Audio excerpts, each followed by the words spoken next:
Bonjour, bienvenue aux ateliers des savoirs au quotidien. Aujourd'hui, nous allons faire des crackers, des petits bazars comme les biscuits, enfin un petit truc qui est très bon à manger, c'est vraiment très bon, voilà. Et ça, avec un petit verre, les deux s'accordent très bien. Donc,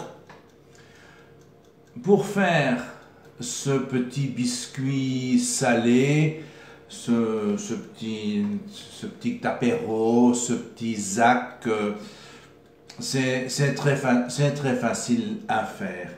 Voilà, je vais vous passer en revue les ingrédients que j'utilise pour faire ça. Voilà.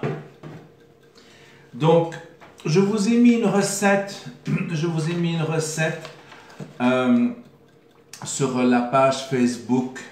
Je vous ai mis une recette. La recette que je vous ai mis, c'est pour l'équivalent grosso modo de 2 platines 40-60. Donc, pour une platine dans votre four, vous divisez grosso modo par 4. Voilà. Ou vous le cuisez en 2 fois. Enfin voilà, donc les proportions, c'est fonction de la quantité que vous allez travailler. Alors, ici, on commence par des flocons d'avoine. Voilà, du flocon d'avoine, du porridge, du gruau d'avoine, enfin, un petit truc, des flocons d'avoine. Voilà.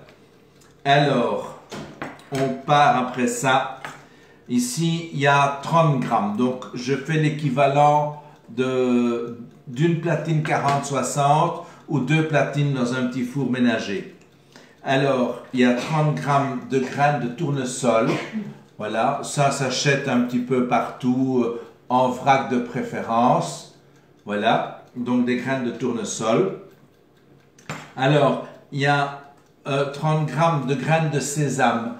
Ici, elles sont torréfiées. Bon, vous les torréfiez, vous ne les torréfiez pas, c'est à votre goût, mais c'est quand même meilleur torréfié. Donc, torréfié, je répète, vous chauffez une poêle à sec, sans matière grasse, vous les mettez dedans, vous restez à côté, vous observez le changement de couleur, et quand ça passe de blanc à légèrement brun, vous allez le sentir, vous arrêtez et c'est fini. Pas de matière grasse. Alors, ici, 50 grammes de graines de courge.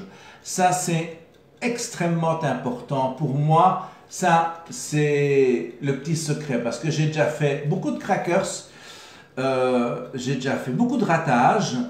Mes lapins en ont mangé pas mal des crackers parce que les moutons trouvaient ça trop dur. Et depuis que j'ai trouvé l'astuce avec les graines de courge, c'est fini. Je crois que c'est Véronique qui m'a donné cette astuce. Donc, les graines de courge. Voilà. Après les graines de courge, voilà, de la farine d'épeautre ou de la farine de sarrasin. C'est à votre choix. Moi, j'ai de la farine d'épeautre ici pour faire mon pain. Donc, j'ai pris de la farine d'épeautre. Une seconde, je vais chauffer l'eau qu'on aura besoin tout de suite. Voilà. Donc, la farine d'épeautre. Et alors, le petit plus, ici, c'est du tourteau de noix. Donc, comme je suppose que vous toutes et vous tous, vous pressez vos noix pour faire votre huile de noix chaque hiver, pour ne pas devoir dépendre de la grande distribution, eh bien le déchet du pressage des noix, c'est du tourteau. Donc c'est en paillettes, il ne faut pas le casser. Bon, moi j'aime bien, c'est très bon dans les crackers, mais on peut mettre autre chose. Les crackers qui sont au four, ça va sonner dans 6 minutes. Eh bien, ce sont des crackers au drèche de bière. Donc, quand vous brassez votre bière, et au savoir au quotidien, on va faire de la bière. Donc quand vous brassez votre bière, il y a à un moment un déchet qui sont les drèches. Donc vous pouvez les donner au bétail, c'est ce que la plupart des brasseurs font. On peut les donner à des boulangers qui les réincorporent dans leur pain. Moi j'ai déjà essayé dans le pain, ce n'était pas ma plus grande réussite. Si vous mettez des drèches de bière, je vous conseille de les moudre avant. Donc moi je récupère de temps en temps des drèches de la brasserie de la Laisse et je les sèche. Comme ça, une fois qu'elles sont sèches, on peut les conserver sans aucun problème. Et avant de les utiliser, je les passe dans un petit moulin pour en faire, pas de la farine, mais enfin pour la moudre, parce que les drèches séchées entières, la texture n'est vraiment pas agréable en bouche. Le goût est très bon, mais c'est la texture qui n'est pas extra. Voilà, donc des drèches ou des tourteaux de noix ou un peu de farine de châtaigne. Et si vous n'avez pas, ben, vous mettez rien à la place. Voilà. Alors, vous pouvez mettre une farine de châtaigne ou une autre farine. Bon, ici, c'est un petit peu pour faire du zéro déchet et pour utiliser des produits qu'on a pour ne pas les mettre au compost. Et puis, le tourteau de noix, c'est vraiment très bon. Vous pouvez essayer avec des noix, mais bien les concasser alors. Voilà. Alors, après ça, il vous faut du sel. Voilà, du sel.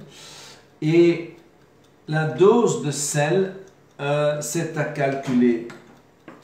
C'est à calculer. Je vais mettre mon eau moins fort parce que sinon, je n'en aurai plus. Tout ça va. Voilà. Alors, pour avoir votre dose de sel, c'est pas difficile. Vous additionnez tous les produits secs. Vous additionnez tous les produits secs. Vous prenez votre application sur votre smartphone. Vous prenez votre application, ça tourne sur tous les softs et vous calculez 15 à 17 grammes, 15 à 18 grammes de sel par kilo de matière sèche. Donc comme ça, si vous voulez la dépincer, ben, c'est bon aussi, mais voilà, c'est bien de le calculer. Alors il faut aussi un tout petit peu de levure chimique. Donc levure chimique, c'est un peu comme du bicarbonate, c'est de la poudre à lever. Ça n'a rien à voir avec une levure ou avec un levain. C'est vraiment, je ne veux pas dire un produit chimique, mais c'est du bicarbonate de soude avec quelques sels pour le nourrir. C'est de la poudre à lever, baking power ou levure chimique. Bon, moi j'en mets toujours. Ça rend les crackers un tout petit peu plus légers. Maintenant, si vous n'en mettez pas, ils seront un peu plus durs. Donc ça va permettre ça au moment où on chauffe la pâte, ça va développer un petit peu de gaz et ça va développer des gaz et ça fera des bulles et ça va l'alléger. Voilà. Alors, on va arrêter ici. On va arrêter ici et on va prendre ce qui sort du four, ce qui est près du four. Donc comme ça, vous verrez, vous ne devrez pas attendre quand ça sort du four. Voilà. Donc, ça a cuit pendant 20 minutes à 180 degrés. C'est le timing habituel. Donc, on va prendre les maniques et on va sortir tout ça du four. Voilà, ça sort du four. Voilà, ça c'est une platine 40-60. Ils ont l'air extra, sauf peut-être deux au milieu qui eux ont reçu une double dose de sel. Alors, maintenant qu'ils sont cuits, ils sont tout mous. Donc vous les prenez avec un ustensile de pâtisserie, donc vous avez tout je suppose, et alors on les met sur une platine à tarte pour les faire refroidir. Voilà. On va retourner ça. Voilà, ils sont pré-découpés. Je vous montrerai ça tout de suite. C'est ce qu'on va faire maintenant. Voilà. Donc, il faut absolument les faire refroidir sur une grille. C'est comme le pain quand il ressuie. On le fait refroidir sur une grille. Voilà. C'est terminé. C'est pour la plonge. Alors, ceci, on va les mettre à côté. Voilà, ça c'est fini. Bon. Alors, tous nos produits sont là. On va les mélanger. Donc, les flocons d'avoine, les graines de tournesol, les graines de sésame, les graines de courge. Ah oui, la courge, si vous voulez faire vos graines vous-même, c'est de la courge Lady Godiva. Je suppose que les hommes savent pourquoi. Les hommes peuvent aller faire une recherche sur Internet sur cette courge. Elle est très spéciale parce qu'il n'y a pas de tégument. Donc c'est une courge dont les graines sont nues. Donc il n'y a pas de tégument, il ne faut rien décortiquer, c'est la Lady Godiva. Vous pouvez la cultiver, ça fait beaucoup de gros fruits. Au niveau goût, la courge, c'est pas transcendant. On ne la cultive pas pour son goût, mais enfin ça fait des graines qu'il ne faut pas décortiquer. Donc allez voir sur Internet Lady Godiva pour la courge. Voilà les graines. Le tourteau de noix. Ici, le Baking Power. Bon, c'est pas celle-là, c'est la précédente que j'ai utilisée. Alors, vous mélangez tout ça. D'abord, on mélange à sec pour commencer. Donc, pour avoir un mélange à sec. Et puis, on a préparé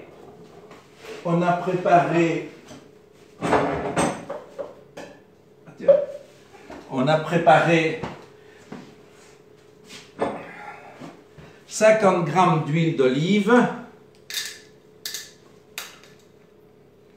que je regarde sur ma feuille si c'est bien 50 g d'huile d'olive et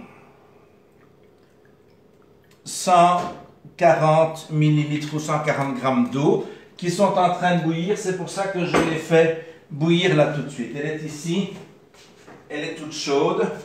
Alors, on mélange les deux liquides là-dedans. Voilà, moi je les fais ensemble, c'est plus facile. Alors, ici, on va mélanger pour avoir une pâte homogène. Alors vous avez remarqué que je n'ai pas mis le sel dedans. Vous pouvez mettre le sel dedans, c'est plus facile. Mais ici, les clientes habituelles, elles préfèrent croquer sur un petit grain de sel. Donc je vais mettre le sel après. Je vais l'étaler manuellement après. Je vais le semer. Et alors, c'est plus agréable parce qu'on a des petits grains de sel qui croquent sous la dent. Mais le revers de la médaille, c'est que la répartition n'est pas toujours transcendante. Alors, un petit conseil qu'on ne saura pas appliquer aujourd'hui, quand vous faites votre pâte, laissez-la une demi-heure se reposer. Parce que quand elle va se reposer pendant une demi-heure, le réseau de gluten va se former et elle collera beaucoup moins que si vous la laissez fort humide. Donc il faut la travailler. Voilà, alors si vous avez des questions, bon, n'hésitez pas, Pascaline est là pour vous répondre. Bon, il y a plein de recettes de crackers différents. Et l'idée, ben, c'est une commande de Pascaline, je crois. Et les enfants, quand ils ont été en Norvège, ils m'ont rapporté des crackers de là qui étaient vraiment délicieux. Et je crois que c'est quelque chose qui se fait beaucoup là-bas. Voilà. Alors, pendant que je mélange, les prochains ateliers, je crois que le prochain atelier, on va faire probablement, c'est pas encore certain, du magret de canard fumé et peut-être du saumon fumé. Et on peut ajouter des morceaux de tomates séchées dans les crackers. Oui, on peut ajouter tout ce qu'on veut, vous ajoutez vraiment, mais je vous conseille de les réduire en poudre, d'avoir des tout petits morceaux, vous faites de la poudre de tomate, ça va très bien. Oui, on peut rajouter n'importe quoi qui est sec dedans, hein. Voilà, donc, et puis vous avez vu, c'est quand même vraiment pas difficile. Vous pouvez essayer. Moi, j'ai fait beaucoup d'essais, hein. Heureusement qu'il y a des moutons, des lapins et des poules ici, hein. Voilà, il y a des enfants aussi, hein, mais bon. Ils ont tellement bien aimé que je dois livrer des crackers demain à Marchand Famine. Voilà. Mais oui, de la tomate, ça peut être très bon aussi dedans. N'importe quelle partie qui est séchée et qui s'accorde avec du sel, et pas mettre de la poire dedans ou quelque chose comme ça, bien qu'on ne sait jamais. Voilà, donc ici, donc les prochains, probablement du magret de canard fumé et du saumon fumé, salé et fumé. Et après, ce sera probablement une tisane. Ah, salut Jean-Pierre! Voilà, mais les crackers qu'on vient d'enlever, ce sont des drèches. Après les fumées, ce sera probablement de la tisane de ronces fermentées. C'est spécial, c'est une utilité pour les ronces qui envahissent votre jardin et si vous n'avez pas de chèvre pour les manger, ben, on en fait une tisane qui est vraiment très bonne. Il y a des gens qui l'adorent, hein, et je l'ai déjà fait goûter à pas mal de personnes, tout le monde la trouvait très bonne. Et après ça, ben, je sais pas, il y a beaucoup de choses qu'on peut voir au jardin. Il y aura sans doute le tilleul qui va arriver, donc je vous expliquerai comment manger les feuilles de tilleul. Et alors après ça, ben, au mois de juin, on va attaquer les fromages, hein. Là, on a... Qu'est-ce qu'il y a?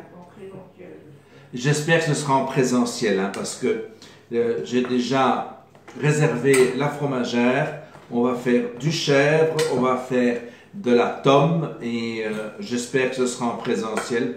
Parce que c'est quand même plus gai que de parler tout seul devant mon smartphone. Voilà. Eh bien, la pâte commence à avoir une certaine consistance. Alors, je me frotte les mains.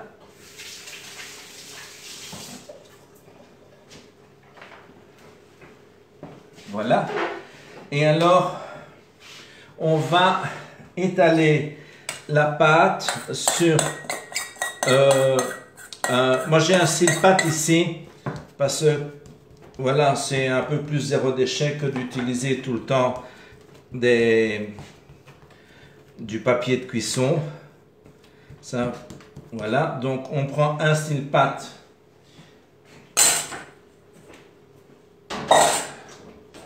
On prend un deuxième style pâte, on met dessus, on prend le rouleau et on étale. Voilà. Et puis on étale de l'autre côté. Et alors, je vous ai dit là tantôt qu'il y avait un petit secret, il y a une petite astuce. En fait, c'est les graines de courge. Et la graine de courge, elle est beaucoup plus épaisse que le reste. Donc, c'est elle qui va donner l'épaisseur de votre préparation. Alors, il y a des petits morceaux qui dépassent, donc on va essayer d'homogénéiser, d'avoir une forme un peu plus rectangulaire, parce que sinon, il y a des crackers qui ont toutes les formes. Voilà. Et si vous malaxez votre pâte pendant un quart d'heure, 20 minutes, ben, elle va moins coller. Mais vous voyez, là, évidemment, je dis ça et là, elle colle. Donc, vous étalez votre pâte jusqu'à l'épaisseur des graines de courge. C'est la façon la plus... il y a des choses en trop ici. Voilà, donc étaler jusqu'à l'épaisseur des graines de courge, c'est le plus facile, ça donne quelque chose d'à peu près standard partout. C'est facile et ça fait des crackers très agréables à manger. Voilà, alors on va essayer d'enlever ça sans tout arracher.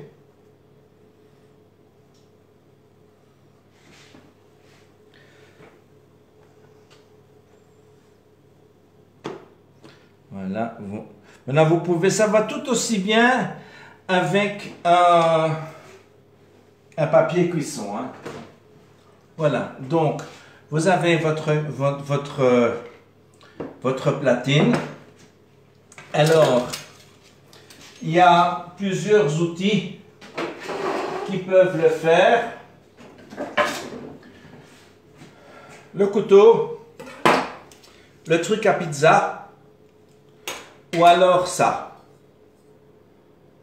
Voilà, c'est ce que je préfère. Il ne faut pas aller trop fort pour ne pas abîmer votre cile-pâte, parce que c'est quand même pas bon marché. Et puis, si on doit le remplacer, on n'est plus dans le zéro déchet. Donc ici, vous dessinez vos crackers comme bon vous semble. Vous donnez la forme que vous avez envie.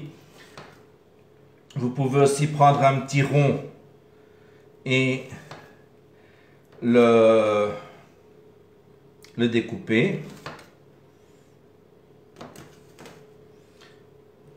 Voilà. Vous donnez les formes que vous avez envie.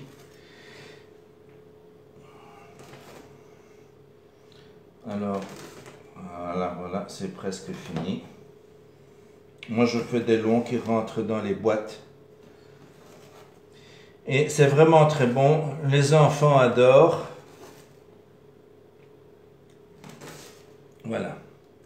Alors, comme vous n'avez pas mis le sel dedans au départ, on va mettre le sel ici dedans maintenant. Voilà, le sel, il est là. Donc, j'ai calculé qu'il me fallait 5 grammes de sel. Alors, on va essayer de le mettre de façon uniforme partout. Quel sel? Le sel, mais... donc, vous prenez, vous additionnez tous les éléments secs. Donc, les farines, les graines et tout ça. Vous additionnez ça et vous calculez la quantité de sel en raison de 17 grammes de sel par kilo d'éléments secs. C'est le même dose que le pain. Voilà. Quel sel? Un sel, ici c'est un gros sel des Landes qui est rapporté par Mika. Donc c'est du gros sel, c'est mieux un gros sel qu'un fin sel de cuisine plein d'anticoagulants. Ici c'est du gros sel. Ou une fleur de sel bien sûr, ou du sel rose de l'Himalaya, ou n'importe quoi, mais non pas n'importe quoi. Un gros sel ou une fleur de sel. Voilà. Donc vous avez mis votre sel. Maintenant, vous aplatissez un petit peu pour que les grains de sel rentrent dans la pâte. Voilà. Et voilà, bon. C'est pas très régulier, mais vous voyez, le dessin est fait. Voilà. Et alors ça va au four. Voilà.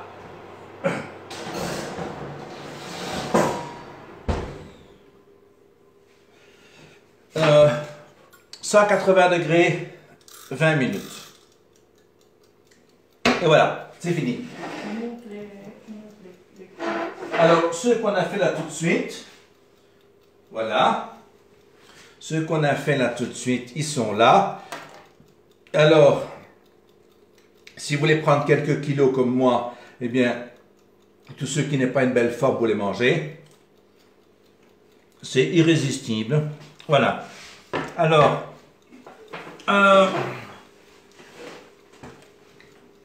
si vous passez par la maison demain, il y en aura peut-être à goûter, mais bon. Et sinon, ils doivent tous partir en marchant famine. Bon, voilà. Donc, ça se conserve dans une boîte en fer, ou dans un Tupperware, dans une boîte fermée, pour